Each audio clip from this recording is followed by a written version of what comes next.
ini. Bagaimana kabar Ibu sekarang? Puji Tuhan, sehat. Ibu bagaimana? Baik juga, sehat juga Ibu.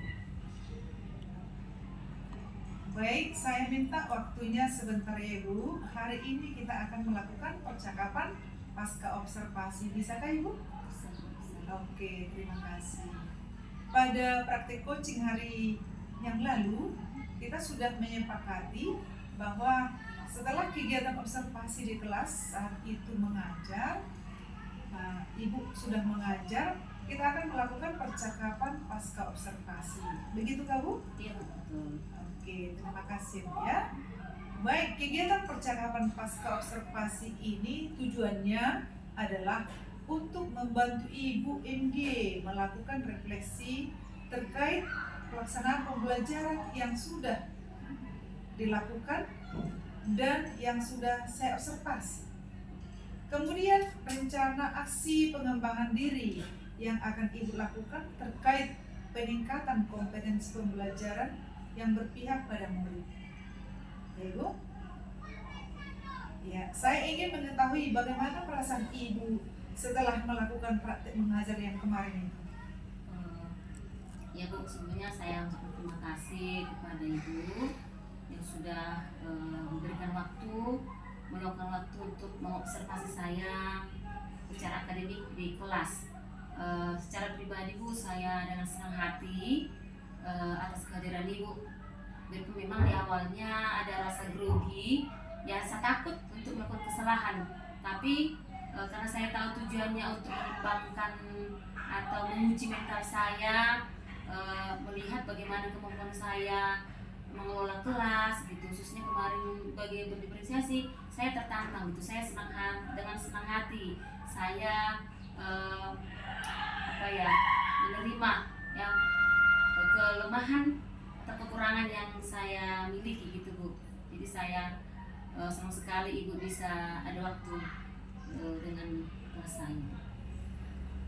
Dari tujuan pembelajaran yang telah ditetapkan di RPP atau yang sudah kita sepakati, apakah dalam pelaksanaan pembelajaran ini tujuan pembelajaran ini sudah tercapai menurut Ibu? Sejauh pemikiran saya Bu, yang sudah saya lakukan kemarin itu sudah tercapai, meskipun dia hanya tidak 100%, dia paling tinggi itu 80% Bu. Dari tujuan yang saya tetapkan, ya sudah hasil yang saya lihat di proses pembelajaran ini. Oke, baik. Berarti Ibu NG merasa bahwa pencapaiannya masih kira-kira 70-80%, begitu ya Bu? Iya, betul. Iya. Hal itu ditandai dengan sudah meningkatnya rasa percaya diri siswa, kemudian keaktifan sudah lebih terlihat ya Bu ya? Iya. Kemudian menurut Ibu, bagaimana kilas balik dari pembelajaran yang sudah dilakukan itu tadi? Lalu bagaimana yang perlu ditingkatkan? Bagaimana? Iya Bu, kilas balik dari yang sudah saya lakukan, saya bandingkan dengan sebelumnya belum melakukan yang namanya berdiferensiasi, memang jauh beda Bu ya. Dengan adanya diferensiasi, kita lebih fokus. Saya sendiri sebagai guru mempersiapkan metode-metode pembelajaran yang berpihak kepada si anak didik dengan gaya belajar mereka. Yang ada dia yang kinestetik, ada dia yang visual, ada audiovisual. Jadi saya berusaha memenuhi gaya belajar mereka, tuntutan mereka. Jadi beda dengan sebelumnya. Jadi dengan sekali pertemuan tujuannya tercapai sampai 80% gitu. Jadi tapi pada kenyataannya memang di lapangan Bu, masih ada anak-anak didik ini yang belum fokus. Kebetulan kemarin ketika pembelajaran itu berlangsung, ada les pelajaran kelas lain yang olahraga di lapangan. Jadi mereka tidak fokus dengan tujuan pembelajaran yang sudah saya bagikan atau saya tegaskan kepada anak didik. Jadi mereka masih ada yang tidak fokus dengan tujuan di kelas itu, pembelajaran itu apa. Jadi mereka lebih terpancing untuk melihat pemandangan keluar begitu. Oke, terima kasih banyak ya Bu ya. Sudah Ibu paparkan semua yang telah Ibu perhatikan selama di kelas. Baik, kali ini saya akan menyampaikan hasil pengamatan yang saya lakukan pada saat observasi yang kemarin ya Bu ya. Ibu sudah dapat menerapkan pembelajaran berdiferensiasi. Sudah saya lihat ada diferensiasi konten, kemudian prosesnya sudah terlihat, memberikan pelayanan yang berbeda pada tiap kelompok, ya, berdasarkan kebutuhan belajar mereka. Kemudian produknya juga sudah ada terlihat sedikit perbedaannya antara kebutuhan siswa yang berbeda, ya. Arah pengembangan yang sudah kita bahas pada kegiatan praobservasi, ibu ingin mengembangkan kepercayaan murid, ya. Saya lihat sudah meningkat, tapi masih ada sedikit lagi, Bu, yang perlu ditingkatkan. Apa yang saya lihat ternyata sama dengan itu tadi yang ibu sampaikan tadi, ya, yaitu semangat daripada siswa atau siswa itu masih ada malu-malu tadi, ya. Pada saat saya lihat masih percaya dirinya belum begitu terbiasa mungkin. Jadi kalau boleh saya tahu, Ibu, apa cara yang Ibu lakukan untuk meningkatkan percaya diri daripada siswa itu, Ibu? Ya Bu, terima kasih. Untuk meningkatkan rasa percaya dirinya, saya sudah berencana Bu, nanti mungkin dalam pembelajaran saya akan mengutamakan mereka yang cara berbicara.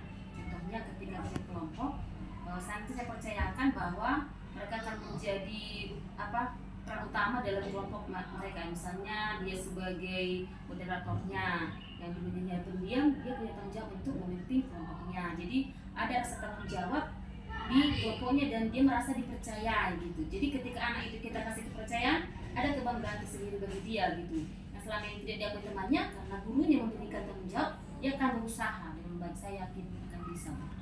Oke, baik Ibu, ya. Kalau sudah dilakukan hal seperti itu, sudah Ibu tingkatkan percaya diri daripada anak didik kita. Lalu ada lagi yang ingin Ibu tingkatkan di pembelajaran Ibu?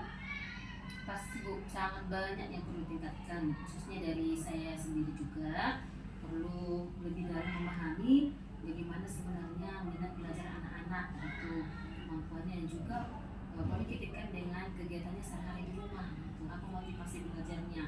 Jadi masih banyak perlu belajar Bu, karena anak juga berkembang sesuai dengan tuntutan zaman. Jadi dari karakternya juga perlu kita pelajari. Jadi yang jelas guru harus menghamba kepada murid mengikuti alur mereka. Oke, terima kasih Bu, ya. Jadi ada rencana Ibu untuk melakukan itu. Supaya bisa Ibu lebih maksimal lagi, apa tindak lanjut yang Ibu lakukan nanti?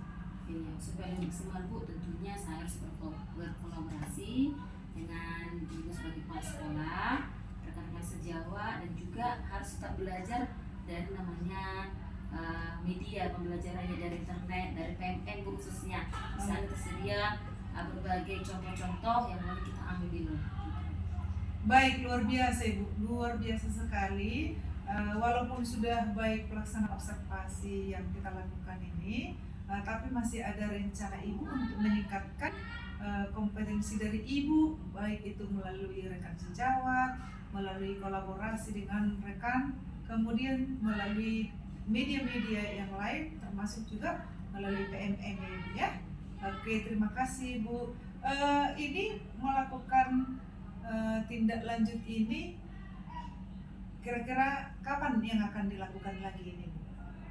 Saya pikir Bu nggak perlu lama-lama, karena memang setiap hari kita bergumul dengan anak didik. Jadi ketika memang perlu, ya kita lakukan semua mungkin. Berarti setiap ada waktu di situ dipakai untuk belajar di PMM dengan tenang juga, ya Bu, ya.